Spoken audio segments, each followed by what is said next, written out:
Então, vamos lá. De Troade a Mileto. Nós, indo adiante para o navio, zarpamos para Sós. Lá estávamos prestes a receber Paulo, pois assim ele havia ordenado, quando ele estava prestes a viajar a pé.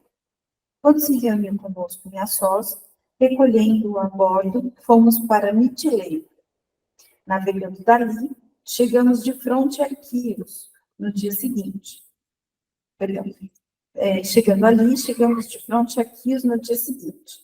No outro dia, aportamos em Samos, e no dia seguinte chegamos em Mileto, pois Paulo havia decidido costear Éfeso, a fim de não suceder ele despender tempo na Ásia. Apressava-se, pois, para estar em Jerusalém, se fosse possível, no dia de Pentecostes. Esse livro que você está lendo? Não, sim, mas... é aqui. Tá. Farol. Pessoal, hoje são poucos versículos. Como sempre, né, de início eu olhei assim e falei, nossa, tão pouquinho. Só fala de navegação e tal. Aí eu liguei pro Ramon, né? Aí o Ramon falou assim, não, tem coisa aí para nós tirar. Aí a gente foi analisar, nossa, é verdade, né? Tem mesmo. Então, eu só queria fazer essa, a gente entrar nesse versículo aqui, um negócio que ficou meio me cutucando durante a semana, sobre a nossa aula anterior. Na aula anterior, para quem não veio, nós falamos sobre o momento que Paulo estava discursando, né, para os discípulos, em um lugar que tinha 3 andares, e a palestra dele se alongou muito, e um jovem adormeceu, que estava na janela, e caiu semi-morto, e depois Paulo desceu, e na verdade ele não estava morto, Paulo provavelmente com a sua ajuda energética, né, e dos espíritos também, com certeza colaborou para a ajuda dele, e ele se restabeleceu, e Paulo voltou para suas atividades. Nós comentamos muito sobre isso. Então, nós entramos também numa questão, assim, um pouco mais interpretativa, né, do que seria esse adormecer, do que seria esse cair, esse levantar. E depois surgiu até um questionamento. Será que tudo que acontece, né, tudo que a gente lê aqui nos evangelhos, realmente aconteceu? E eu fui dar uma pesquisada nisso.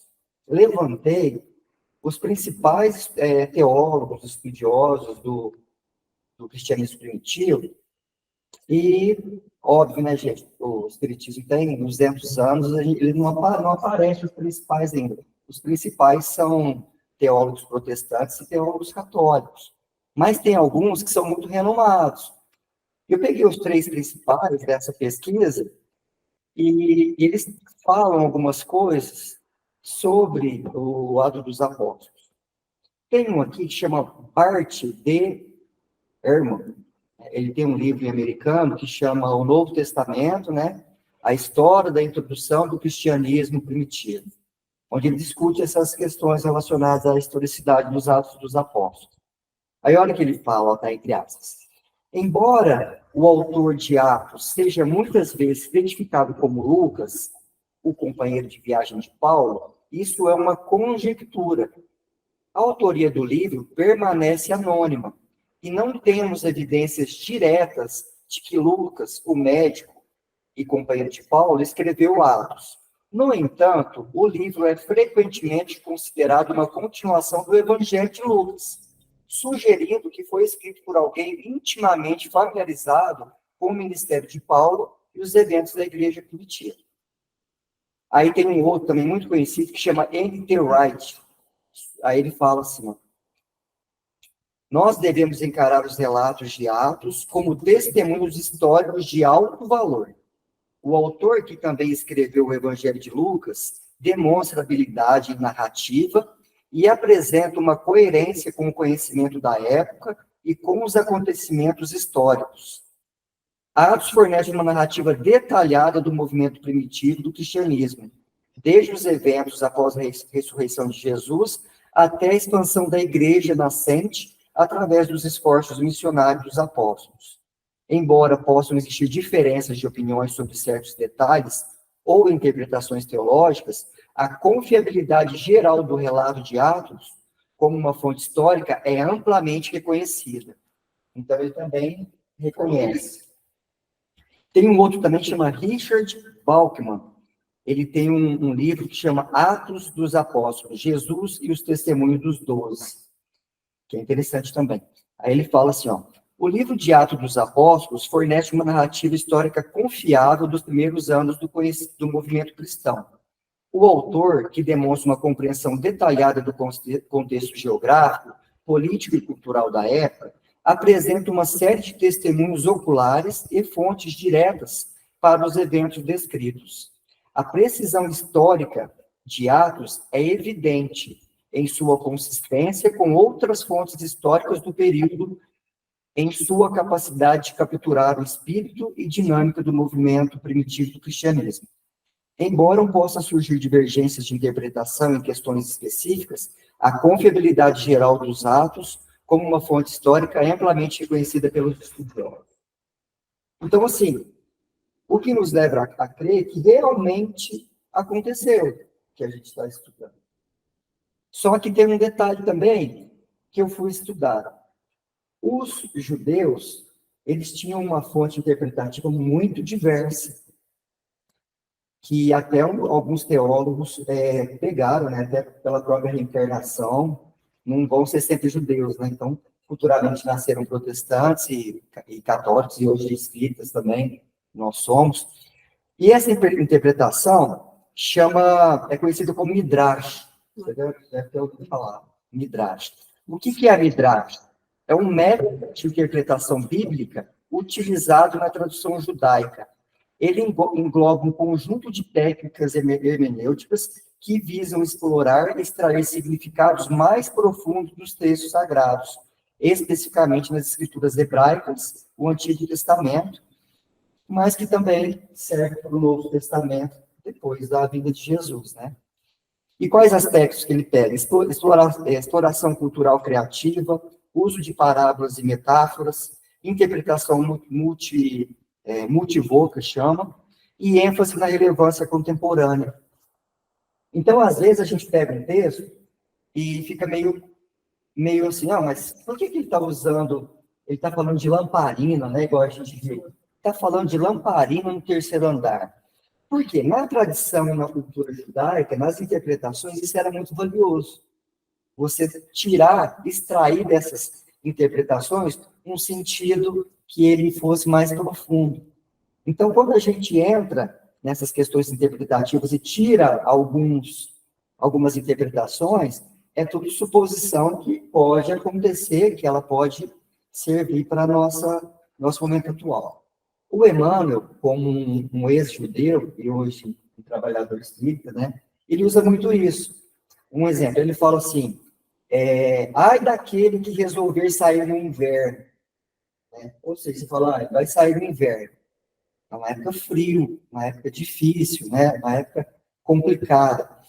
Então, você leva isso mais profundamente. O que é? Um período que não era para você sair, era para você ficar agasalhado. Então, se você sai, você corre perigo.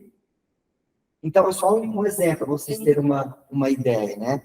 Então, isso seria uma midrash. Você extrair um significado simbólico, não que algo aconteceu, mas que algo, se acontecer, ocorre um certo risco, nesse exemplo que eu dei. Só para a gente contextualizar, porque às vezes a gente pode ir para esse lado, o que pode acontecer nesse nosso estudo de hoje também. Porque são muitas coisas técnicas, e para a gente extrair um pouquinho do significado, a gente acaba entrando um pouquinho na questão midrástica do negócio. Né?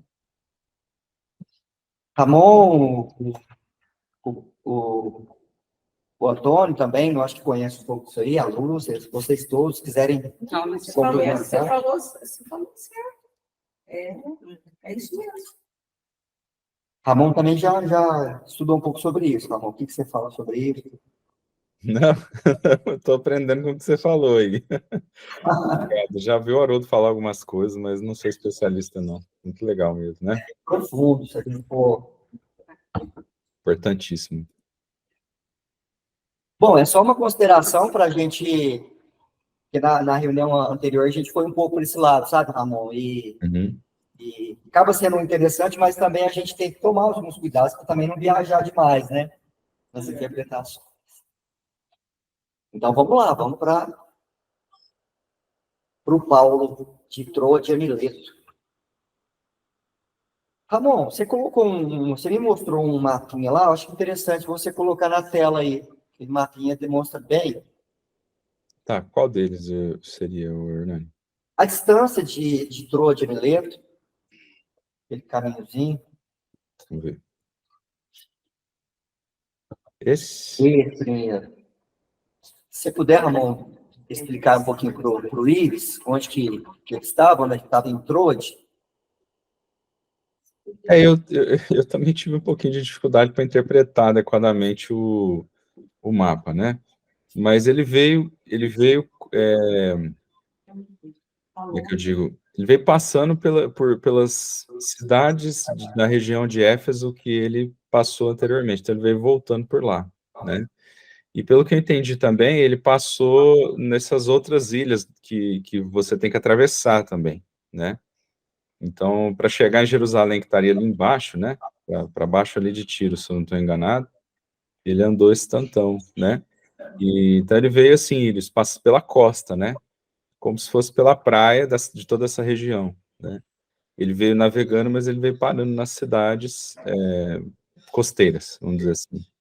Não sei se eu expliquei o que você gostaria, né? Só para o Iris também situar, o Iris, o Paulo, nesse momento, ele estava na cidade de Troade, foi aquele que a gente estudou no domingo passado. E o objetivo dele era seguir para Jerusalém, mas ele já começa a falar, nós já conversamos sobre isso, da necessidade que ele tem de aproveitar o máximo possível os momentos dele aqui conosco, porque ele sabe que o tempo existencial fisicamente dele vai ser breve, né? Por todos os acontecimentos que ele narrou. E de Troade a Assos, não sei se é assim que fala, era 20 quilômetros, mais ou menos daqui até Itirapuã. Aí o Paulo, o Silas e mais uma caravana fala, Paulo, então vamos começar a descer lá para Jerusalém? Aí o Paulo fala assim, aí o Lucas fala assim, só que a gente vai de barco. De barco é mais rápido. Aí o Paulo fala assim, não, faz o seguinte, vocês vão para Assos de barco, que eu vou a pé. Eu vou aproveitar esses 20 quilômetros e eu vou passar em vários lugares e conversar com as pessoas. Então, é o que diz aqui nesse momento, ó. Aí o narrador falando. Nós, indo adiante para o navio, zarpamos para Assos. Lá estávamos prestes a receber Paulo, pois assim ele havia ordenado, quando ele estava prestes a viajar a pé. Então, a opção do Paulo foi fazer essa viagem de 20 quilômetros inicial caminhando, enquanto a caravana foi de navio. Obrigado pela explicação, mas será que é nessa viagem que ele já volta, que ele vai ser preso lá em Jerusalém? Deve ser, né? Ele vai ser preso, pelo que eu vi, no início aí da terceira viagem dele, porque a terceira viagem dele é como prisioneiro, assim, vamos falar assim. Não, aí já ele iria de Jerusalém para Itália, para Roma, não é? Depois, nessa terceira viagem. Parece que sim. Aí a gente vai entrar nela, né? O que eu estou falando é que eles prendem ele lá em Jerusalém, julga ele, aí ele pede para ser julgado por César, não é isso? Parece que foi a lei que ele... Isso. Não tenho certeza. Deve ter sido isso aí, talvez, né? O Ramon, mas é a segunda, viu? Eu já encontrei essa contradição também nos mapas. Beleza. Bom, então vamos lá. O que a gente pode tirar aqui? Por que Paulo escolheu ir a pé e alguns escolheu ir por navio? Aí vamos trazer para os nossos dias atuais e também na era de Paulo. Por que a Bíblia nos apresenta caminhos e por que nós escolhemos um caminho e não o outro? Qual diferença isso faz? Aí vocês podem trazer para a vida de vocês E cada um, na medida do possível, fizesse alguma reflexão sobre isso.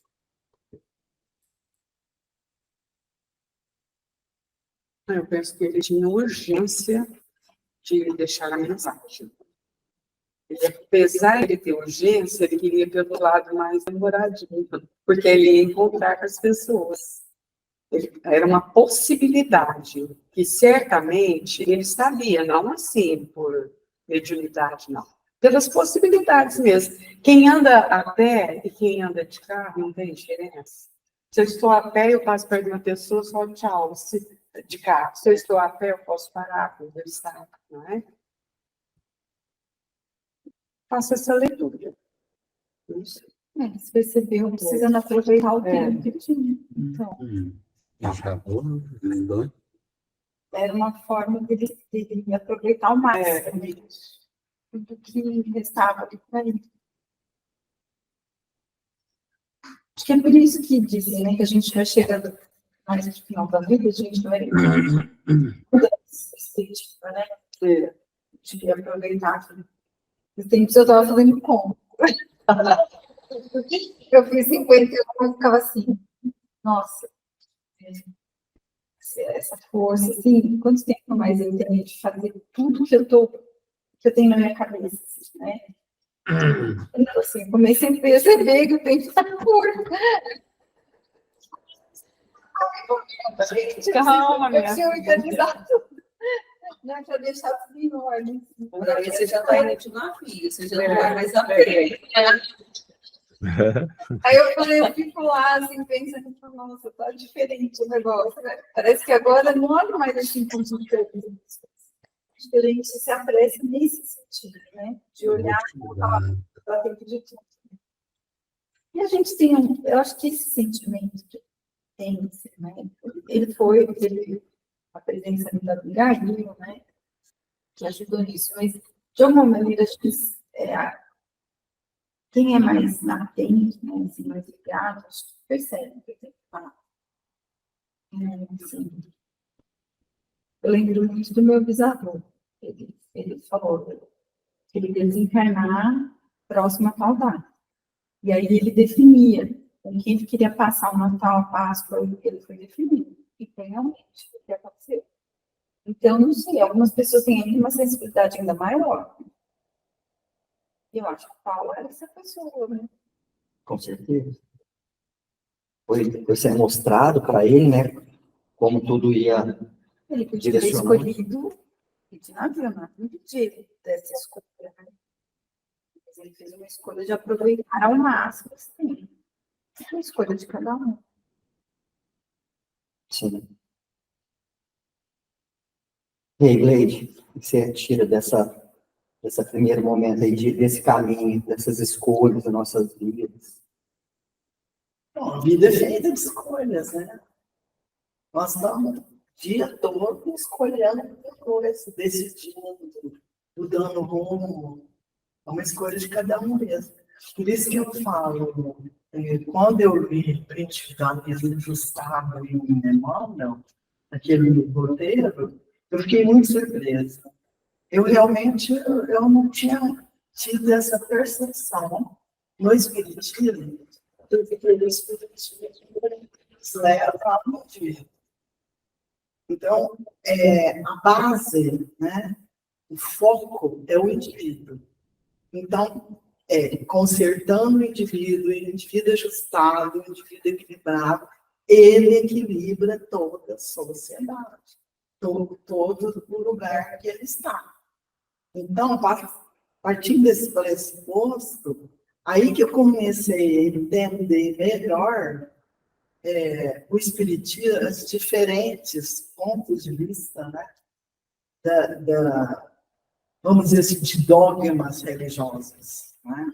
E como eu fui criado no catolicismo, a crença, a formatação da crença no catolicismo é de severa obediência. Como diz, você cala a boca e entende desse jeito e acabou. Eu fazia um catecismo pequena com as freiras uma vez, e eu, pequeno, eu questionava a freira.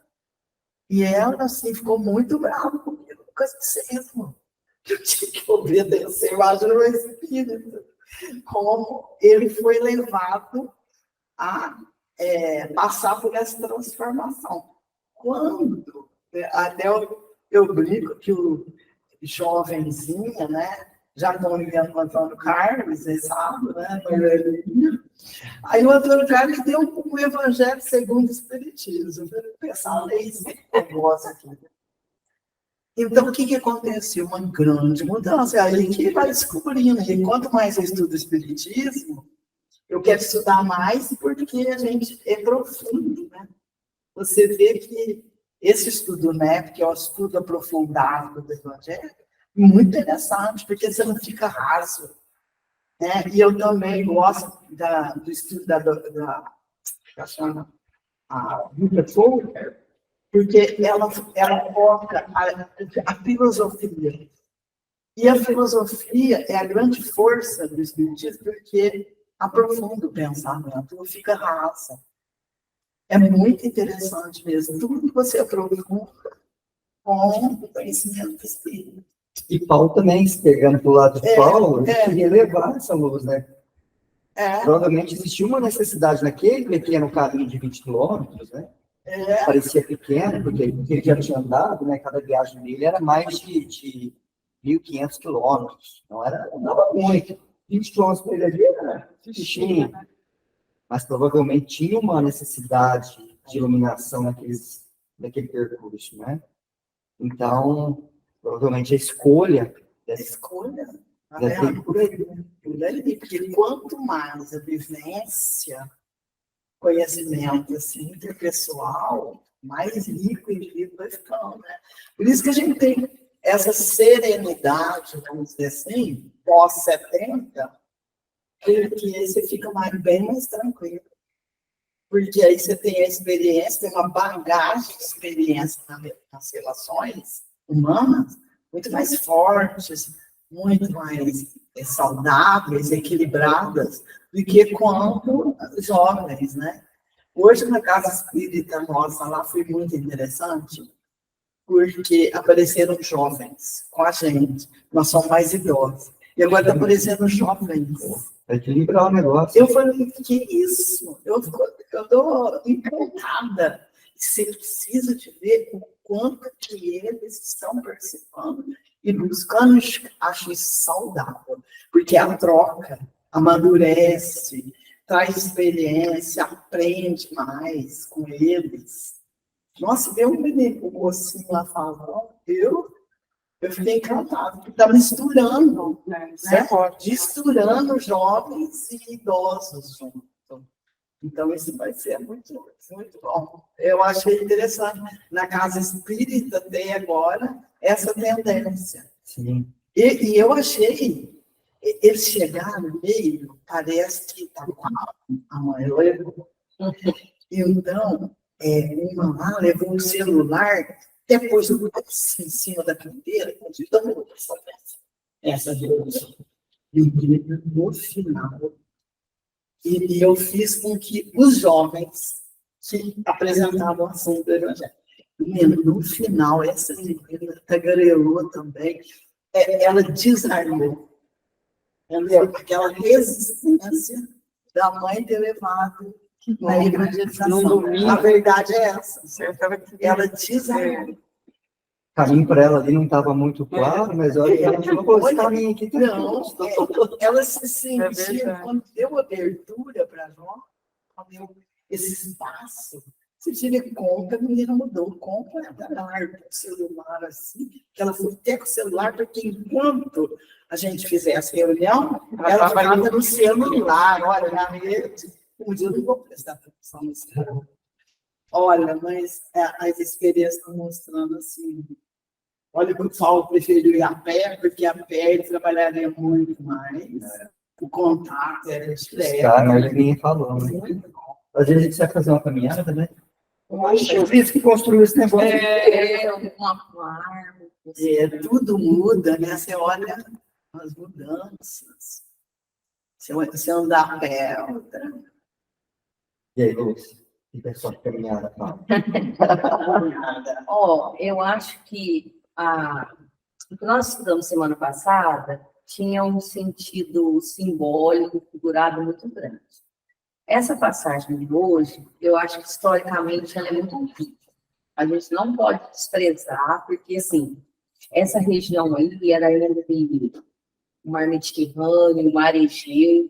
Então, assim, tinham portos importantes, era uma região politicamente importante, comercialmente falando. Então, eu acredito, historicamente, isso realmente não foi só igual as lamparinas, foi colocado ali esse midrash.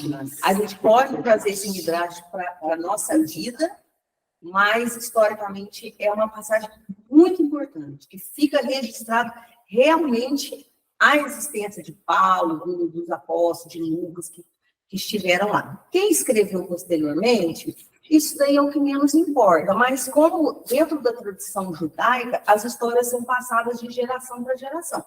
Alguma coisa ou outra é alterado, mas o cerne da história, eu acho que nessa passagem aí, eu acho muito bonito. Eu gosto muito de história, então eu acho muito bonito quando eu vejo isso daí. Agora, trazendo para a nossa vida, para a gente aprofundar nisso, tirar esse espírito da letra, né? Eu acho que Paulo, ele tinha condição já de caminhar pelos próprios pés. E talvez os demais que foram de navio, talvez não tivessem ainda essa condição, precisavam ser carregados ou precisavam estar em grupo, assim como nós na vida da gente.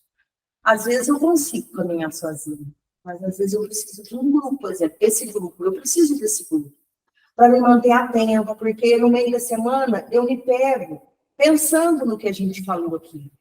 Então eu preciso disso. E tem coisas que eu já consigo caminhar sozinho, mas essa minha proximidade com Jesus, eu ainda sou tão falha que eu preciso de vir aqui, de vir em outras reuniões, de estudar, de orar, de fazer essa conexão. Então, eu interpreto essa passagem em isso. Ele conseguia. E além dele conseguir, a estatura dele é tão grande que ele ainda no caminho, ele levava essa luz por onde ele passou. Como você disse, né? Às vezes a gente anda a pé, você vê uma pessoa, você vê uma construção, você vê uma árvore, você vê uma pessoa precisando de um sorriso, de um olhar, de um ouvido. Então, ele já tinha essa condição.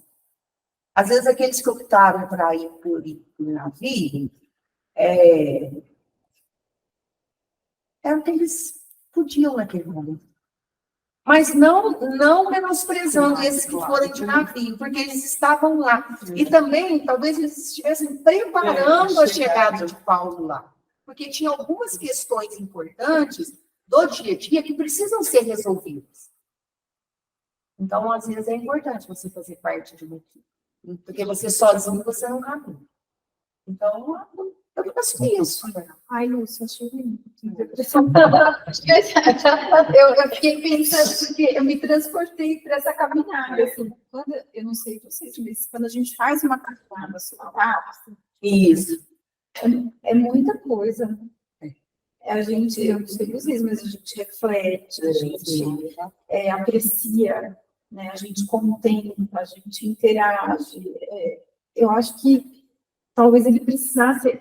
Era um momento também de uma despedida dessa passagem dele. Né? Uma caminhada sabática, né? Assim, ele Uma caminhada, né? Eu acho que era uma caminhada importante. Paulo tem muito isso, né? Então, eu já tinha estrada de Damasco, né? Acho que ele fazia esse caminhar de Paulo, acho que é muito significativo. Acho que gostei. E várias regiões ali tinham muitos judeus, muitos turistas, muitos mercadores, muita gente nesse caminho. Não era um caminhar assim, você sair numa área árida, numa zona deserta, que você não ia ver ninguém, você fala assim, eu vou daqui, eu tiro pro ano, não vou ver ninguém. Não, ali tinha a população, porque era mar. Então, tinha pessoas que habitavam ali próximo ao mar, porque tem toda uma população que depende de pescadores, de mercadores, que vivem às margens da água. Muitas vezes os grandes centros é onde tem uma concentração de, naturalmente, de mas essas populações... Essa população ribeirinhas, vamos dizer assim, e o que chegava ali? Pouca coisa, então ele precisava passar ali, o Cristo precisava chegar ali. Então, eu penso isso, não sei. Ramon, a gente podia ler aquela partezinha do Paulo Estevam e depois, pegando o link que as meninas falaram, que foi muito legal, para a gente tentar descobrir esse propósito de Paulo e de cada um, né? Vamos. Que está no Paulo Estevam, isso. Quer acompanhar? Não, eu vou para aqui. Você quer ler para nós, Ramon? Leio sim. Então, de Troade a Mileto. Em Troade, outros confrades se reuniram à pequena caravana. Atentos à recomendação de Paulo, partiram com Lucas e Silas para Assos, a fim de contratar a preço módico algum velho barco de pescadores, porquanto o apóstolo preferia viajar desse modo entre as ilhas e portos numerosos para despedir-se dos amigos e irmãos que por ali mourejavam. Assim aconteceu, e, enquanto os colaboradores tomavam embarcação confortável, o ex-rabino palmilhou mais de 20 quilômetros de estrada só pelo prazer de abraçar os continuadores humildes da sua grandiosa faina apostólica. Adquirindo em seguida um barco muito ordinário, Paulo e os discípulos prosseguiram a viagem para Jerusalém, distribuindo consolações, socorros espirituais às comunidades humildes e obscuras. Pode. Já pode comentar. Eu achei muito interessante a questão do despedir-se, né? Então a gente já falou que ele estava pressentindo aí que ele não conseguiria retornar a essas localidades, né? Demonstra uma sensibilidade, um afeto, né? Um carinho, essa capacidade já dele de amar as pessoas, os vínculos que ele criou, né? Mas o que mais chamou atenção, tá, que eu coloquei negrito no texto, que ele saiu distribuindo consolações e socorros espirituais. Essa semana eu assisti uma palestra do Elahá maravilhosa sobre Chico Xavier, depois eu vou compartilhar com todos, eu acho que vale muito a pena assistir, porque ele faz um apanhado histórico e ele mostra um papel do Chico no movimento espírita brasileiro que eu nunca tinha analisado, eu achei muito legal, incrível. Se a gente olhar para os passos do Chico durante a sua existência, essa capacidade de distribuir consolações, socorros espirituais, é constante na vida dele. E durante a palestra ele conta que o nível de autodoação dele foi tão grande que chegou no ponto dele morar numa edícula atrás do centro e ele acordava e as pessoas já estavam esperando ele na cozinha. Então ele não tinha nem privacidade, né, vamos dizer assim. A gente, quando recebe a visita, duas alegrias, né? Quando a visita chega e a visita vai embora, né? A gente não vê a hora de ter a nossa privacidade, a nossa, vamos dizer, nossa intimidade, né? Novamente. E essas pessoas, esses espíritos que já alcançaram esse nível, como Paulo, como Chico Tostano, eles simplesmente abriram mão da própria existência em favor da possibilidade de servir, distribuindo essas consolações, né? Então eu achei muito interessante, tanto que a gente pegou, né, Hernani, vários textos falando sobre esse socorro espiritual, que é uma coisa que a gente precisa aprender e praticar muito, principalmente nos dias de hoje, né? Que a gente tem condições de contribuir muito, de oferecer esse socorro para todas as pessoas que a gente encontra. Cada minutinho, a pessoa que você cruza na rua, a pessoa que você está numa fila, alguma coisa, alguém que te liga, alguém que você está conversando por WhatsApp. A gente tem inúmeras situações que nós podemos ser úteis a Deus para distribuir esses socorros e essas consolações, mas a gente anda bastante distraído, né, e a gente não percebe, né? Então essa é a principal reflexão, né, que eu tiro aqui, né?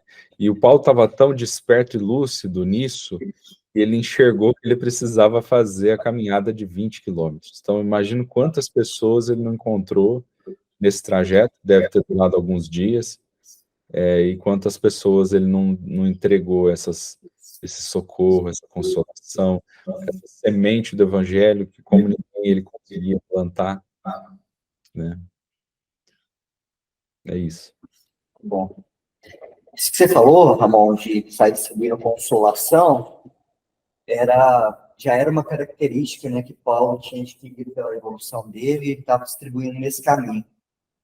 E no texto fala aqui também que eu achei uma coisa muito interessante, além dessa consolação que você falou. Pelo prazer de abraçar os continuadores humildes da sua grande faina, né? Apostólica. Então, pensa bem você, ele também estava fazendo com amor, né? Estava se doando completamente. Então, eu gostaria de ouvir das meninas aí, dos meninos que estão aí, sobre essa doação, né? O que é fazer algo com amor? Distribuir compaixão, distribuir socorro. Quem quiser falar aí, fique à vontade. A Giovana, a Iris, a Angélica, a Jo, o Antônio Carlos. Um de cada vez. Um de cada vez. Então, nós vamos falar aqui, né? Não estou falando tudo ao mesmo tempo, complica. Gente, a Jo quer falar. Desculpa, Jo. Pode falar, querida. Tá. Não, tranquilo, depois eu falo. É rapidinho. Eu entendo que distribuir amor é distribuir o nosso tempo, distribuir o nosso ouvido, né, ser ouvinte, e distribuir o abraço, né, o carinho, o contato ali. Eu acredito que ele tenha feito isso durante a sua viagem, né, a pé. Então, eu acredito que seja esse o meu ponto de vista e que ele também tenha feito ali naquele momento. Legal. E tem tudo a ver, né? Porque quando a gente faz isso com o tempo, o peso é outro. Porque você pode abraçar alguém rapidinho na correria. É bom, mas é melhor quando a pessoa te dá um tempinho a mais, né? É isso que a Angélica falou. Com certeza, Angélica. Isso mesmo. E a Jo?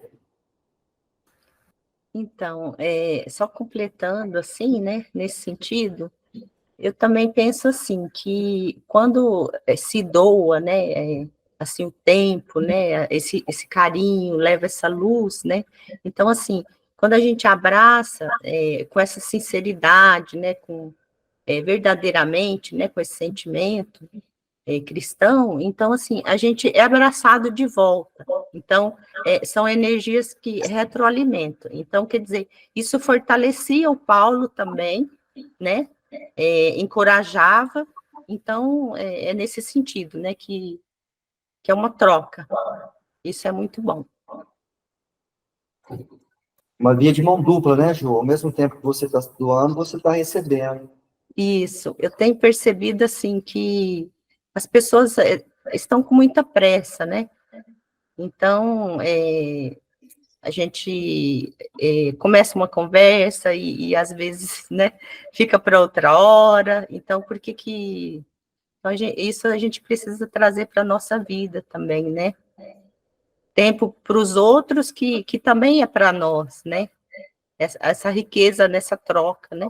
Essa doação. Eu acho que Pode falar.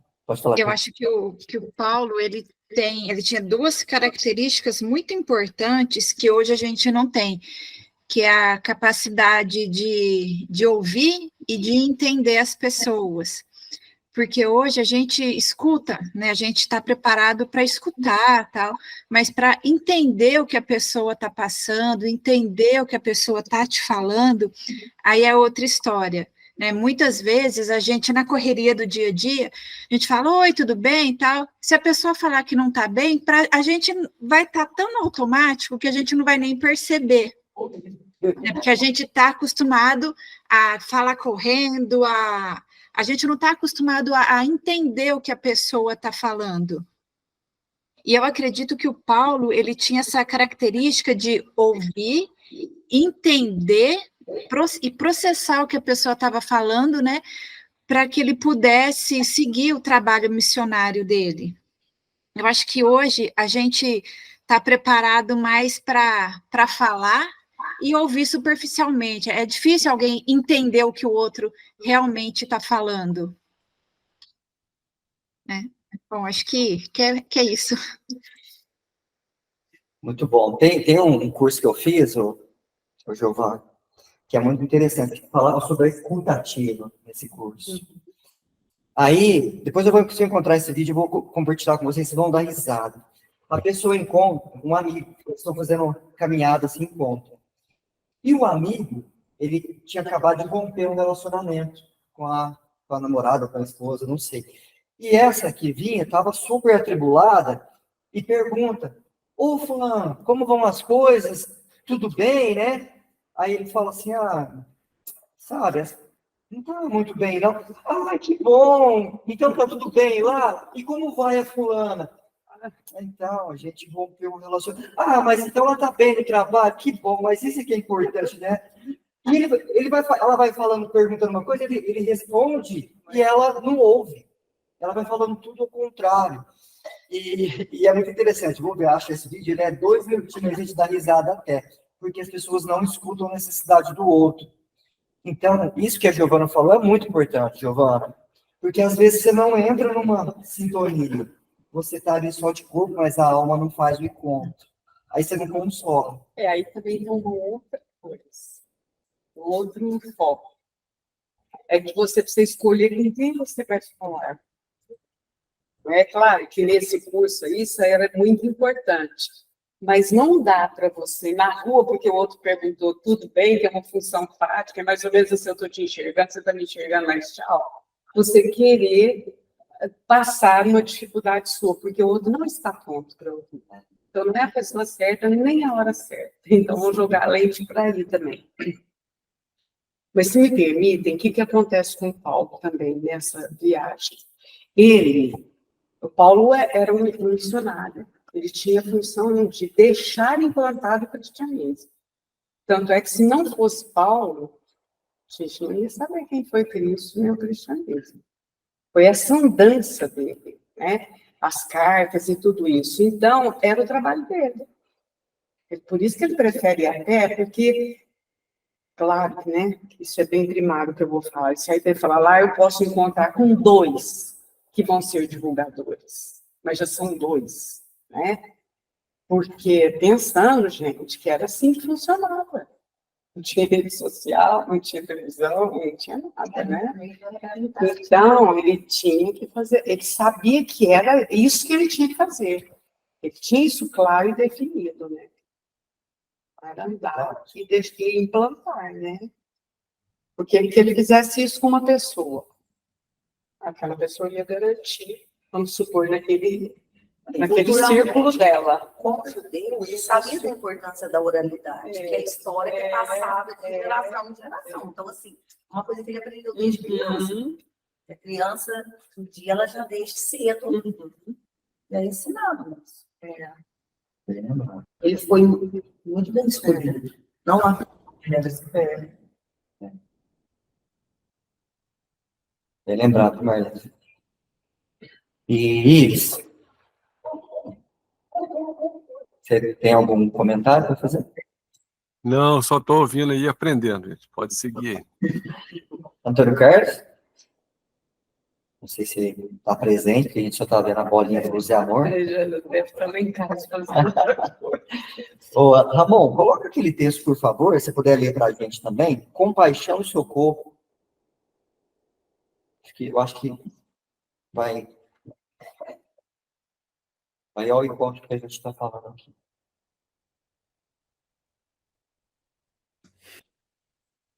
Vamos lá.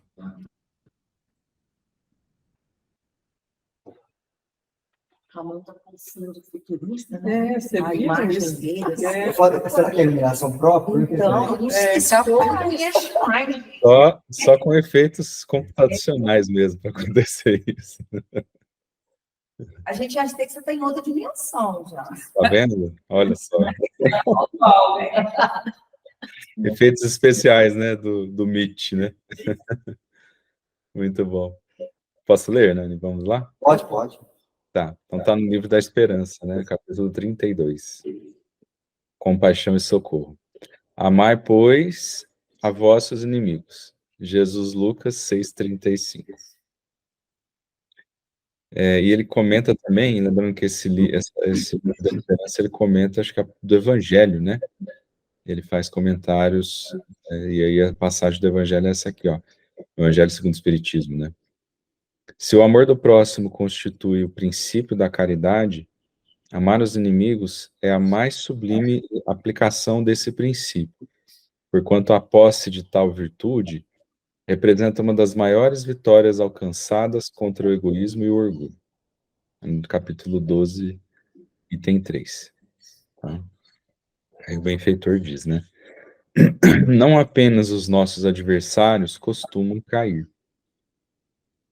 É preciso entender que as situações constrangedoras não aparecem unicamente diante daqueles que não nos comungam os ideais, cujas deficiências, por isso mesmo, estamos naturalmente inclinados a procurar e reconhecer.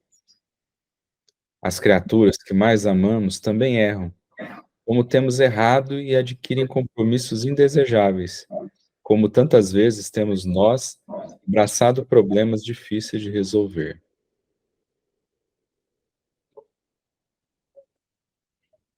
E todos eles, os irmãos que resvalam na estrada, de certo pedem palavras que os esclareçam e braços que os levantem. Tanto quanto nós, travessia das trevas interiores, quando as trevas interiores nos tomam de assalto, reclamam compaixão e socorro, ao invés de espancamento e censura. Ainda assim, compaixão e socorro não significam aplauso e conivência para com as ilusões de que devemos desvencilhar-nos. Em verdade, exortou-nos Jesus a deixar conjugados o trigo e o joio na gleba da experiência, de vez que a divina sabedoria separará um do outro no dia da ceifa, mas não nos recomendou sustentar reunidos a planta útil e a praga que a destrói. À vista disso, a compaixão e o socorro expressam-se no cultivador através da bondade vigilante com que lhe libertará o vegetal proveitoso da larva que o papel da compaixão é compreender. A função do socorro é restaurar. Mas se a compaixão acalenta o mal reconhecido, a título de ternura, converte-se em anestesia da consciência, e se o socorro suprime o remédio necessário ao doente, a pretexto de resguardar-lhe o conforto, transforma-se na irresponsabilidade fantasiada de carinho, apressando-lhe a morte. Reconhecendo, pois, que todos somos suscetíveis de queda, saibamos estender incessantemente compaixão e socorro onde estivermos, sem escárnio para com as nossas feridas, e sem louvor para com as nossas fraquezas, agindo por irmãos afetuosos e compassivos, mas sinceros e leais uns dos outros, a fim de continuarmos todos juntos na construção do bem eterno, trabalhando e servindo, cada qual de nós, seu próprio lugar.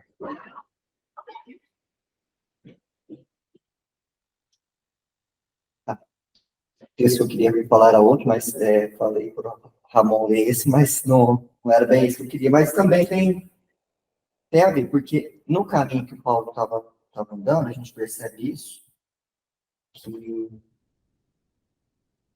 o intuito dele aqui era abraçar, né, os continuadores unidos. Mas nesse caminho podia acontecer 1000 possibilidades. Tanto pessoas que acolhessem ele bem, como a gente viu pessoas que não acolhiam. E mesmo assim, ele tinha um objetivo. A missão dele era levar o evangelho, mas era socorrer também e restaurar essas almas, né? Porque conforme Jesus mesmo veio dizer, que Jesus veio para todos.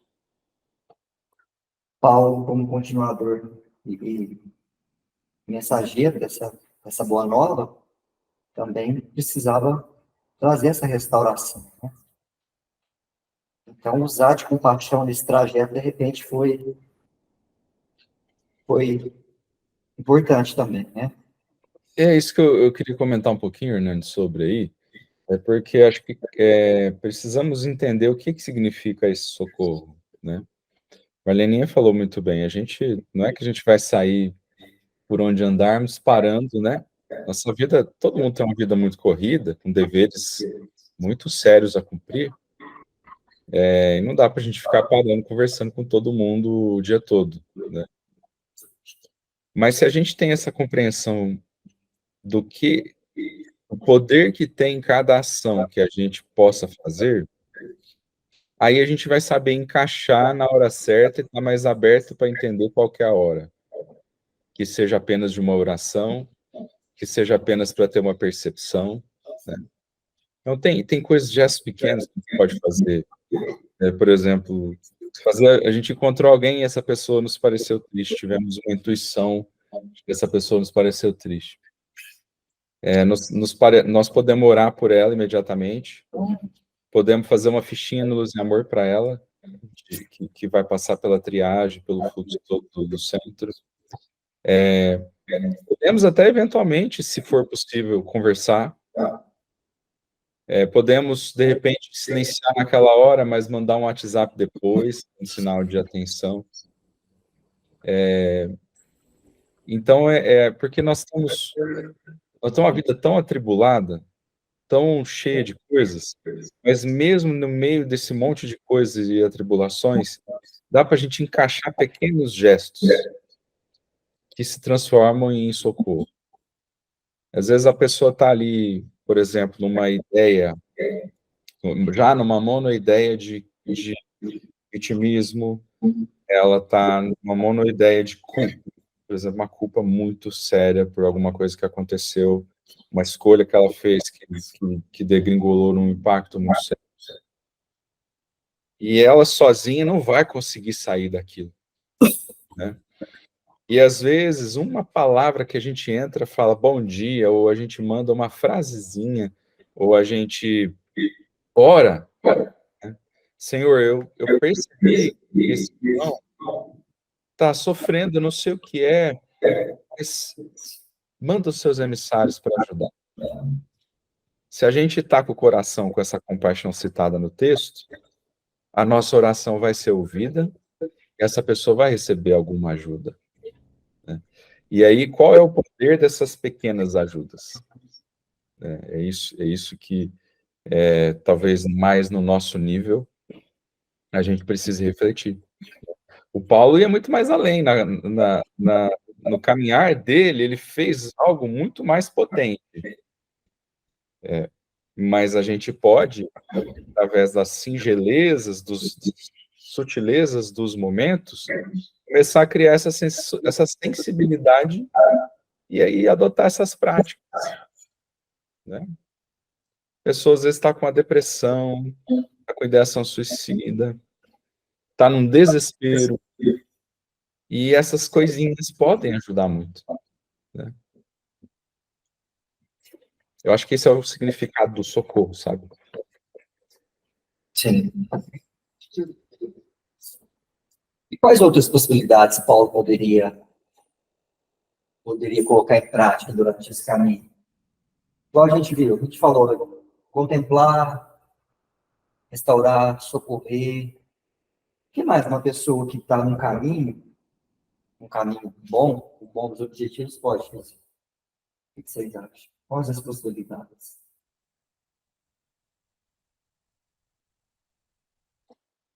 Imagine vocês num caminho, tem um objetivo, um propósito. Pode acontecer muitas coisas. O que pode acontecer? O que a gente pode estar sendo aproveitado no caminho deles? Em que situações? Ramon já falou socorro, a gente já falou que em abraçar os amigos continuadores e unidos à grande tarefa.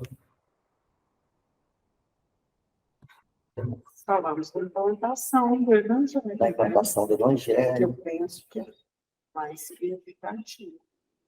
Porque ele já sabia que ia partir. Alguém tem que dar continuidade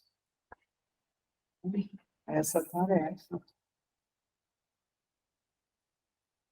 que mais, filho? Você quer Que mais? de pedras? Mas tá doido. Olha lá, alguém Tá vendo? vai falar. Quem levantou a mãozinha aí? Um anjo de guarda. A Ju. Ainda bem. Então, eu estava evitando de falar, mas faz tempo que tá ouvindo uma ideia aqui, que é no sentido assim, né, que nesse caminho, né, então também tinha situações difíceis, né, você vê que aí falou também nos inimigos, né, então essa palavra é complexa, né, mas no sentido assim, que às vezes também a gente só quer os caminhos simples, né, fáceis. Claro, sem querer desmerecer a caravana, né, como já foi dito, né, que tem todo o papel, né, dos suprimentos, né, de preparar o lugar, tem vários sentidos, mas também nesse sentido, assim, que às vezes a gente quer evitar situações, né, de conflito, né, que a gente imagina que vai ter, mas que às vezes também tem muito aprendizado ali, né, então não sei, é uma ideia que tem vindo aqui. Obrigada, gente. Eu pensei nisso também, Jô, que das hipóteses desse caminho é continuar o esclarecimento. Porque por mais que ele já tinha implantado várias comunidades, ele sempre estava em contato com pessoas que com certeza tinham dúvida nessa transição. Nessa transição do judaísmo para o cristianismo, ou do gentilismo para o cristianismo, nessa nova ideia. Então, Paulo era um multitarefa ali, né? Um bombril ali. Ele estava fazendo de tudo, ao mesmo tempo que ele estava consolando, ele estava servindo, ele estava esclarecendo, ele estava restaurando. Então, o papel de Paulo como missionário, como a Marlene diz, era muito completo, né? Era Hernani. uma estatura muito, muito ampla. Oi? Então, a Marleninha falou, né, no sentido assim, né, que do divulgador também, né? Aí, assim, parece brincadeira, mas assim, se a gente for imaginar, então o Paulo foi o grande CEO e muito mais, né, do cristianismo, no sentido assim que para a gente fazer o marketing de que seja uma ideia, né, um produto, realmente é isso, né? A gente vai plantando aos poucos, né? E aquela ideia vai sendo vendida, no sentido assim, era o melhor produto, na verdade, né? O amor do Cristo, né? Toda essa consolação, né? Que tem no cristianismo, né? Todo esse amor infinito. Mas se a gente for imaginar, então era uma visão de uma empresa assim muito muito perfeita, né? Muito eficaz. Você viu a Jô? Visão empresarial. Gostei, muito. Essa minha amiga arrasa. Imagina. Fui seguindo como que se diz, a linha de raciocínio da Marleninha aí. Obrigada, gente. Eu achei interessante esse aspecto do caminho. Ele era um caminho, um caminhar importante, né, no sentido de se conectar, né, aproveitar o momento para manter o que já estava, né, e conquistar novos, né, novos cristãos. Mas também ele podia ter ali situações que ele precisava se resolver também. Que Paulo não tinha só amigos. Ninguém passa aqui achando que tem só amiguinho. Então, ele podia também, nesse percorrer, ter momentos de confronto que precisavam ser vividos e que ele não evitou. Né? Ele precisava resolver algumas questões. E a gente faz muito isso, a gente evita confronto, né? Assim, o olho no olho. Cada dia mais, assim, na minha vida, eu vejo que é muito difícil, mas quando você vai, enfrenta, aquilo te dá um baita, porque a sua intenção está ali também. É uma intenção, é difícil, mas é necessário. Então, existem situações que a gente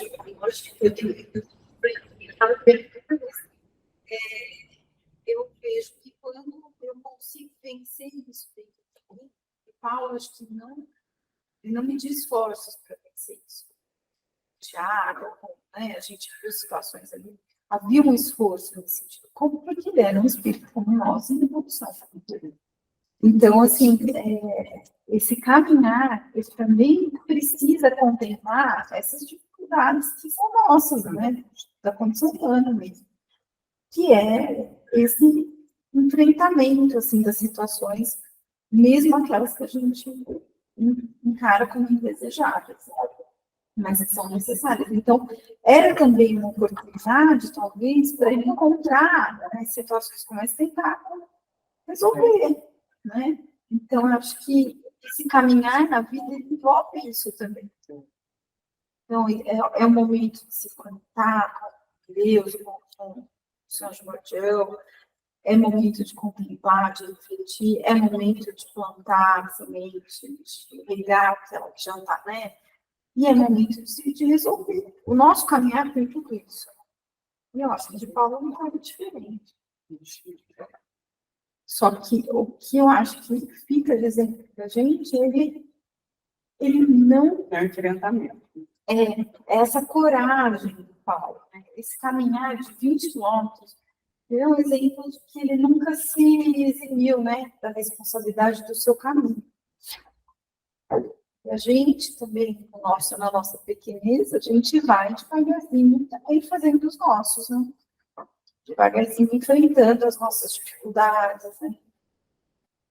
Recentemente, a Giovana acompanha as minhas histórias, né? Eu tive uma situação como essa, que foi, assim, uma luta interna, uma luta, mas que eu tento, assim, eu falo, gente, eu preciso, como aquilo é bom, assim, a hora que você consegue, né, que você fala, meu Deus, obrigada pela oportunidade, porque aquilo te alivia o outro, alivia todo mundo, né, então acho que é uma coisa, assim, importante na vida. Claro que nem sempre o outro está disposto, sabe? Mas algumas semanas a gente viu aqui que as nossas intenções sempre estão na ponta. É a forma como a gente se esforça e se dedica. Não depende só da gente, mas eu acho que o Paulo tinha era uma pessoa perseverante, né? Assim, perseverava. Então, ele tinha essa coisa do não desistir, e essa autoanálise, né? Então, assim, ele tinha a assistência dos bons espíritos, né? Então, acho que ele também deve ter entendido aí como uma oportunidade para várias coisas, né, que precisavam ser feitas, dentro dessa proposta toda do cristianismo. Muito interessante isso que você falou, porque eu percebi isso nessa leitura que eu vou falar agora. O propósito maior de Paulo, e todos nós devemos ter um propósito na nossa vida, o de Paulo, a proposta e missão ao mesmo tempo, ela levar a mensagem do cristianismo ao maior número de pessoas possível. Mas ele também utilizava de pequenos propósitos para chegar nesse propósito maior. Então, o que ele queria? Primeiro, ele precisava fazer os gentios, depois ele precisou unir os judeus, depois ele queria levar a mensagem a Roma, que era um lugar onde que a expansão cresceria mais, e por fim, né, estabelecer realmente a mensagem. Mas aqui nessa leitura, qual que era o objetivo dele? Chegar lá em Jerusalém, se possível, no dia de Pentecostes. Ou seja, por mais que ele decidiu ir a pé, ele também sabia que ele ia encontrar com a caravana, e que mesmo descendo ele queria chegar no dia de Pentecostes, né? Então era tudo elaborado. Então, traz uma lição para a nossa vida também, para a gente não fazer as coisas assim ao acaso. Fazer algo com propósitos. Eu estou vindo aqui nessa reunião hoje, só por vir, né? Qual é o meu propósito? Como que o Hernani vai ser daqui um ano? Será que eu vou vir com a mesma cabeça? Ou será que eu posso crescer um pouquinho mais? E daqui um tempo? Né? Como que eu vou ser como família, como individual, como profissional? Então, traz essa mensagem também, né? Achei interessante isso aqui, quando eu trabalho numa vida. Vocês acham que faz sentido para você? Hernani, faz muito sentido isso que você falou. Na minha visão, eu pensei a mesma coisa. E esse tempo que ele deu ali para ir caminhando, né, entre as pessoas, é exatamente porque fazia parte do propósito. Eu entendi assim, porque ele sabia que ele ia chegar até a data que ele precisava chegar, né, lá no outro lugar. Então, tudo foi muito bem elaborado, tudo foi, como que eu posso dizer, não do acaso, como você disse, ele já tinha toda uma estratégia para ali passar a mensagem de amor, do evangelho e tudo mais. E tudo a seu tempo, né, Angélica? A gente vê Sim, que porque muitas vezes a gente quer fazer propósitos e que aconteçam os milagres, né? Que não dá. Não dá tempo para plantar, para crescer, para regar. A gente quer. Tá. Bom, fez sentido para você também. E alguém quer colher ou pensou mais alguma coisa aí? Quem pensou pode falar, gente.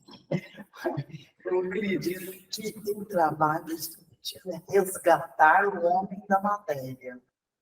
Então, é um trabalho árduo, porque a parte de conhecimento cristão, a lei, já está em nossa consciência. A lei divina natural já está na nossa consciência.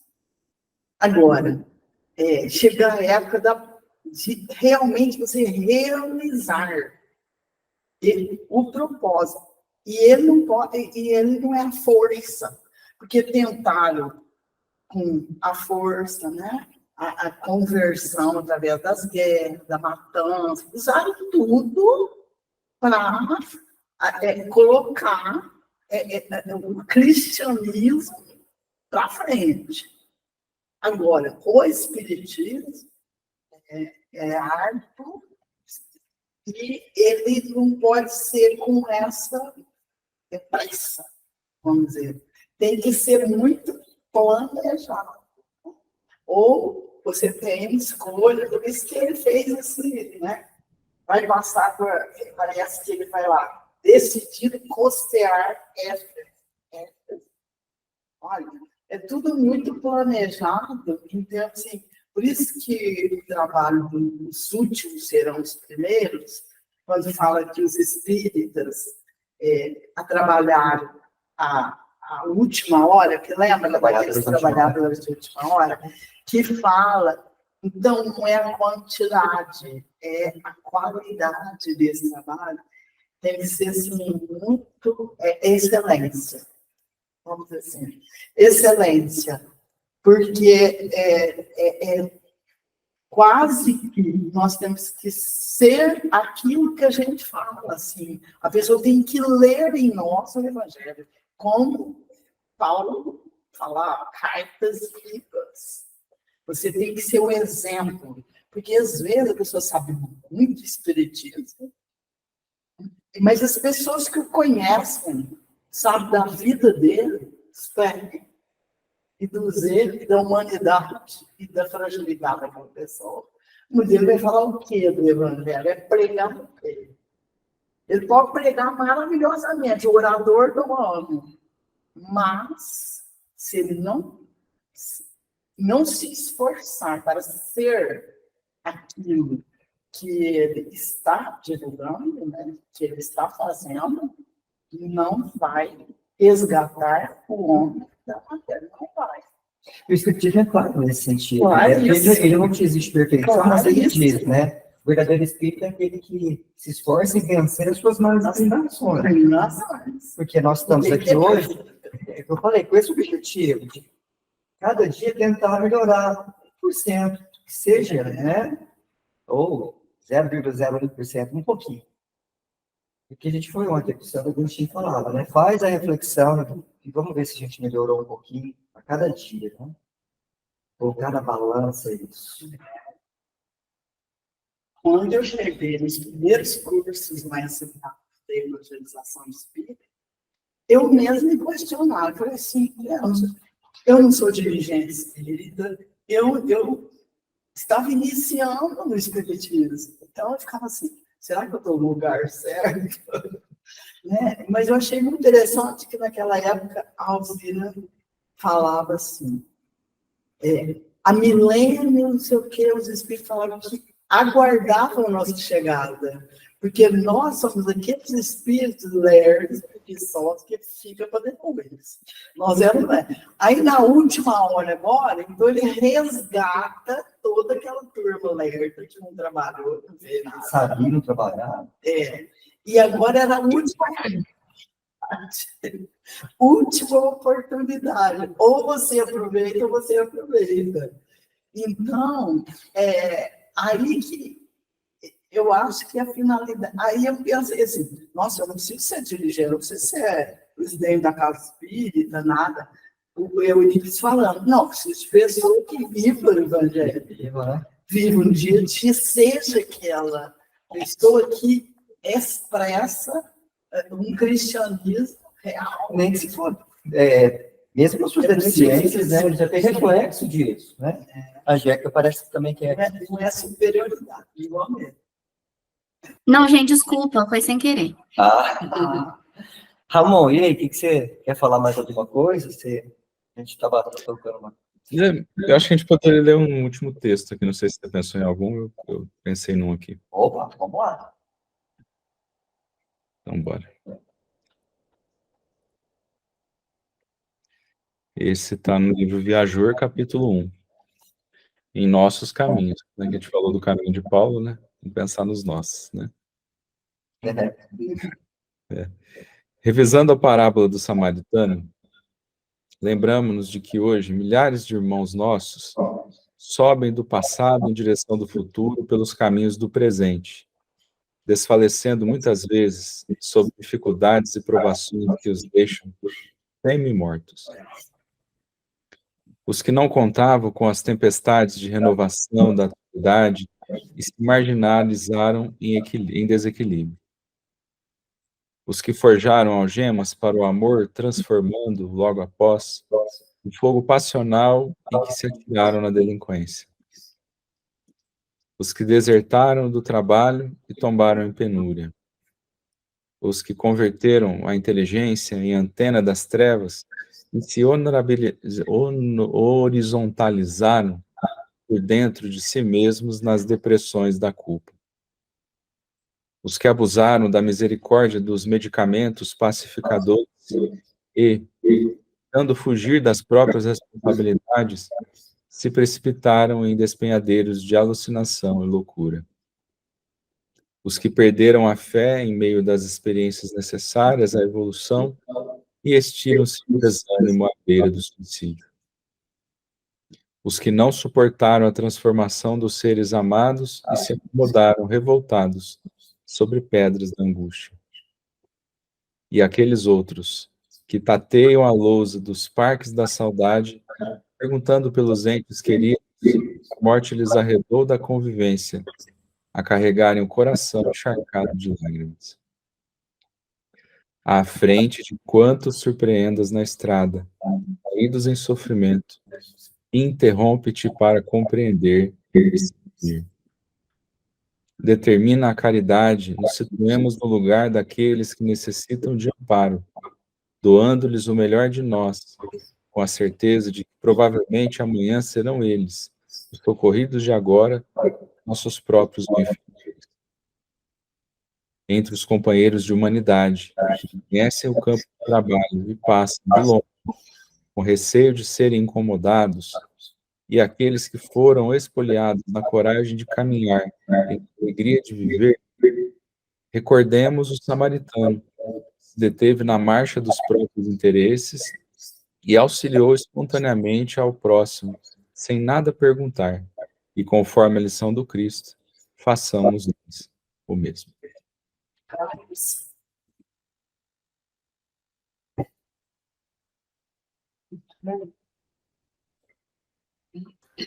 Perfeito, maravilha. Lembrando que esse samaritano aí é aquele que descia, né, de Jerusalém para Jericó, e é assaltado, deixado semi-morto lá. E passa um escriba, né, que era uma pessoa... Que acolhe, né? É, o escriba... Aí a gente não sabe quem é. Não, passa o escriba, não dá bola. Passa o sacerdote, não dá bola. E passa o samaritano, que todo mundo, os judeus, tratava como desdenhava, né? E acolhe ele sem poder nenhum julgamento. Né? Então, quando essa leitura traz os caminhos, né? Cai no que a Gleide falou. Não adianta a gente ter um monte de voto, sendo que a ação é totalmente contrária ao que a gente fala, né? E aquele que não falava nada, que era marginalizado, teve uma ação totalmente de amor. Ou seja, o caminho que ele seguiu é o caminho do bem, independente do que ele é taxado, né? E nós? É isso, né, Ramon? Trazer para nós isso, essa vivência, né? Esse caminho verdadeiro. Porque às vezes a gente acha que está, como dizem, por cima da carne seca, né? Ah, eu vou lá no Luz e Amor, que ele sempre fica lá central, perto da prefeitura. Todo mundo que fala. Então, eu vou lá no Luz e Amor, você vai no Luz e Amor, não dá os status lá. Mas aí vai ver os nossos atos. Tá? É o que a gente falou, não tem que ser perfeito, mas a gente tem que dominar nossas más inclinações, pelo menos. E chegar ao ponto um dia de acolher conforme esse samaritano acolheu, né? Falar que a da Marlene e do Antônio Carlos dá mais status. Aí Você tô você pegando... É porque não você já conhece, senta né? na primeira fila dos lugares. Tratamento diferenciado. né?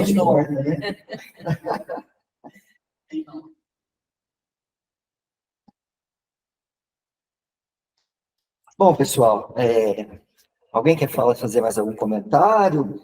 Só queria que a senhora lesse para aí no livro sobre Pentecoste, que é, porque ele iria chegar lá, se possível, no dia de Pentecoste. Por que Pentecoste era tão importante, né? Vou ler, vou tirar o óculos. Está chegando. Tá melhor. Então, vamos lá. Festa judaica celebrada 50 dias, ou seja, 7 semanas após a Páscoa. Em hebraico, seu nome é Shavuot, semanas, uma vez que sua celebração deve ocorrer 7 semanas depois da Páscoa. Inicialmente, tinha o caráter de uma festa agrícola, celebrando-se a colheita dos primeiros frutos, primícias. Mas, posteriormente, passou a ser celebração do dom da Torá, recebimento da Torá no Sinai. E depois, hoje, né, tem um significado terceiro também, que é aquele momento onde as línguas de fogo, as entidades superiores, né, falam através dos apóstolos, em diversos idiomas, todos compreendem a mensagem naquele momento, e tudo tem um significado novo, porque os apóstolos, os discípulos que se reuniam em grande número ali, parece que eram 3.000 naquele momento ali, que estavam para a festa de Pentecostes judaico, e naquele momento acontece esse fenômeno mediúnico de proporção grande, né? Então, a credibilidade que aqueles primeiros cristãos tiveram foi muito grande. Porque até eles falavam, né? Será que eles estão todos bêbados, né? E cada um falava no idioma que era compreendido por várias eu tinha visto que eles estavam presentes. E só a importância da grande. Deve ter sido impressionante. Eles comemoram até hoje, né? Dia de A igreja Da católica. igreja A igreja católica. também. Como que eles comemoram a igreja católica? Ah, né, eu acho que mais, Curiosidade. mais por missa, né? Orações, Mas reverências. se referem que foi uma manifestação. Eles falam que é do Espírito Santo. Ah, é, É o eles Espírito falam Santo, do é o Espírito batismo de Santo. fogo. É o batismo de fogo. É o Espírito Santo. Essas línguas é o batismo de fogo. O Espírito Santo desce para legitimar mesmo Cristo, Jesus aqui na Terra. Então, esse batismo de fogo. Por isso que a importância do batismo na Igreja Católica. Quando a criança é batizada, ela recebe o Espírito Santo. É ungida pelo Espírito Santo. Isso mesmo. Mas o Paulo, depois vai continuar? Posso ou não? Não, pode. Posso falar? Pode falar. Porque vai dar spoiler na próxima semana. O Paulo, ele tinha muito interesse, além do cristianismo, mas ele, como judeu, é uma data comemorada, porque é 50 dias Depois após a da Páscoa, Páscoa. né? Após a Páscoa, foi quando Moisés recebe As leis. as leis. Então, o que, assim, eu penso, fiquei lendo isso e fiquei pensando, mas por que ele queria chegar lá, né? Não tinha Pentecoste em outras cidades? Né? Eu fiquei matutando isso. Mas acontece o seguinte, como Jerusalém era um grande centro, e todos os anos os judeus fazem peregrinação, já naquela época também tinha uma peregrinação, ele, como judeu, ele poderia dar o testemunho dele e converter outros irmãos. Então, era uma oportunidade ímpar. Não era a população só ribeirinha que ele ficou ali naquele momento, ele, como judeu, ele poderia dar o testemunho dele às pessoas que conjugavam da mesma fé, e ele poderia explicar mais sobre o cristianismo, falar da conversão dele, porque tinha uma afinidade com os outros irmãos judeus. Então, por isso que ele queria estar lá para fazer isso. Não foi estômago, não. O templo foi destruído, mas eu acho que ainda não tinha sido nesse momento. Logo o templo foi destruído, no ano 60 e alguma coisa. Mas provavelmente ainda não estava. Então, eles se dirigiam para o templo e para as comemorações. Então, o que a Lúcia falou é muito interessante, porque o número de pessoas era muito grande. Era muito grande. Ele tinha esse interesse. Lógico, né? Não, era um trabalhador esforçado. E assim, eu queria só um último comentário. Eu fiquei pensando assim, naquele caminho pequeno ali, acho importante que você falou assim, ele como homem, ele venceu os obstáculos. Mas, como Cristo vivia nele, vocês imaginam assim, o campo magnético dele, ele passando, ele entrando naquelas casas, ele pedindo um copo de água, a Pleiade que acompanhava, quem estava acompanhando, aquela luminosidade que não era vista a olhos nus, mas assim, quantos irmãos desencarnados também foram ali doutrinados, quantos espíritos que talvez estivessem naquela casa, no lar, ali trazendo sofrimento, fugiam apavorados com tanta luz que chegava. Então, olha que bonito, né? Porque a gente, assim, como homem, ele estava vencendo um desafio. Mas, como missionário, ele levava, como disse a Marlene, a aura dele era... Não era pequenininho, ele chegava e estava chegando. E ele falava, né, Lúcia, que nós somos acompanhados por uma nuvem de testemunhos. Então, pensa bem, quem são os testemunhos do Paulo? Então, Que beleza. e aquele pessoal ali mais simples, às vezes eles não tinham condição de ir nesses grandes centros ali, sabe? Então era tão importante ele estar passando ali, quantos benesses ele levou nesse caminho. E às vezes a gente também, da pequenez da gente, a gente tem silêncio. Se você está com boas intenções, você está tentando fazer o bem, às vezes a sua simples presença pode destruir. a sua serenidade em determinados momentos. Eu acho que isso também é pequenininho, mas a gente é uma formiguinha trabalha, que, né? quase querendo virar uma abelhinha. Pessoal, que bom. Pena que o nosso horário já passou.